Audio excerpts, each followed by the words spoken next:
The morning air is heavy. Jacob stands in the distance, squinting across the dusty plain. There, on the horizon, he sees a figure. The figure is not alone. 400 men march behind him. This is no random caravan.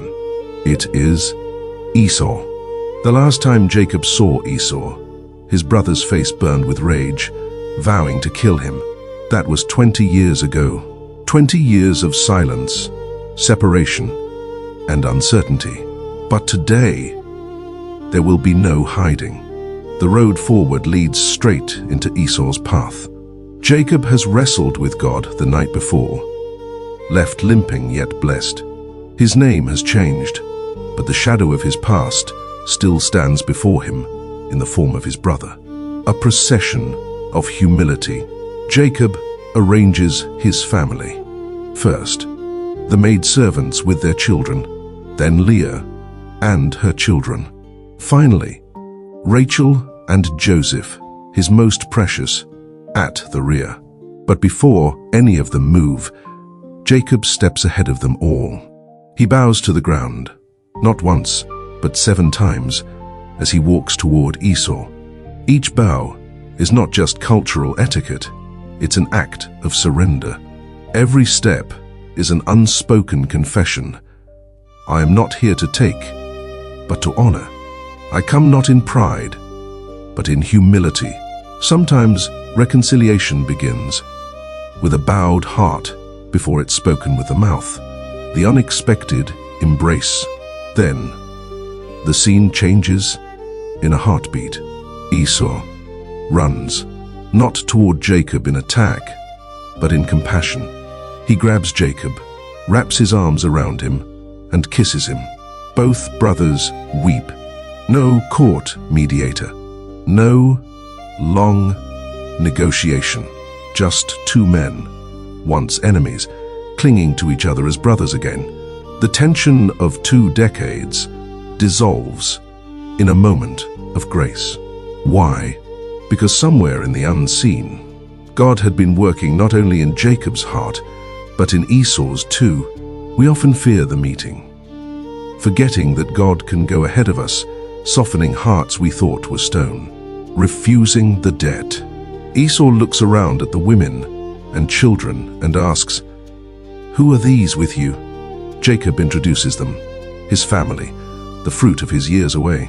Jacob urges Esau to accept the gifts he's brought, calling them a sign of favor.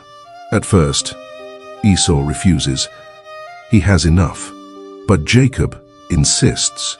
When Esau finally accepts, it's not a transaction, it's a closure. Jacob's deceit from years ago, stealing the blessing, finds a small, tangible form of restitution here. Sometimes reconciliation means letting go of what was taken and finding joy in what is restored. The gentle distance. Esau invites Jacob to travel with him to Seir. Jacob politely declines, explaining the children and livestock move slowly. They part ways with peace, though they settle in different places. Esau in Seir, Jacob in Succoth, then Shechem. It's a reminder. Reconciliation doesn't always mean returning to the exact same closeness as before. Forgiveness can be genuine, even if wisdom keeps healthy space. Spiritual insights. 1. God goes ahead of our fears. Jacob feared Esau's wrath, but found Esau's embrace. God had already done unseen work in Esau's heart before Jacob arrived. Often the outcome we dread has already been transformed by God's hand. 2. Humility opens the door to peace. Jacob bowed 7 times. Humility doesn't guarantee reconciliation, but pride almost always destroys it. Approaching someone with gentleness can disarm years of tension. 3. Restitution matters. Jacob's gifts to Esau weren't bribery. They were acknowledgement.